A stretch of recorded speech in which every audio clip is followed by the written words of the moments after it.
ஒரு உதாரணத்தை சொல்லுகிறேன். கலைஞரை அரசியல் கட்சி தலைவர்கள் மட்டும் எதிர்க்கவில்லை, பலர் எதிர்த்தார்கள். சூப்பர் ஸ்டார் ரஜினிகாந்த் கலைஞருக்கு நெருங்கிய நண்பர் தான். ஒரு தேர்தலிலே சூப்பர் ஸ்டார் போய் ஓட்டு போடுகிறார்.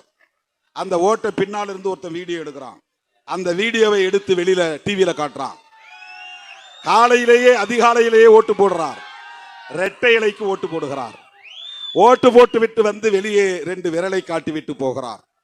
ஆனால் அவர் கலைஞருக்கு நெருக்கமான நண்பர். அடுத்த நாளே கலைஞர் சூப்பர் ஸ்டார் ரஜினிகாந்த் அவர்களோடு போய் உட்கார்ந்து படம் பார்க்கிறார். தனக்கு எதிராக சிந்திக்கிறார்கள் என்றாலும் கூட, தனக்கு எதிராக வாக்களிக்கிறார்கள் என்றாலும் கூட, தன்னுடைய ரசிகர்களை எல்லாம் திமுகவுக்கு எதிராக ஓட்டு போடுங்கள் என்று மறைமுகமாக சொல்லுகிறார் ரஜினிகாந்த் என்றாலும் கூட அதையெல்லாம் சகித்துக் கொள்ளுகிற சகிப்புத்தன்மை கலைஞரிடத்திலே இருந்தது. அதை போன்ற சகிப்புத்தன்மை நமக்கும் தேவை. இந்த அரசியல் களத்திலே நாம் நீடிப்பதற்கு, தொடர்ந்து பயணிப்பதற்கு.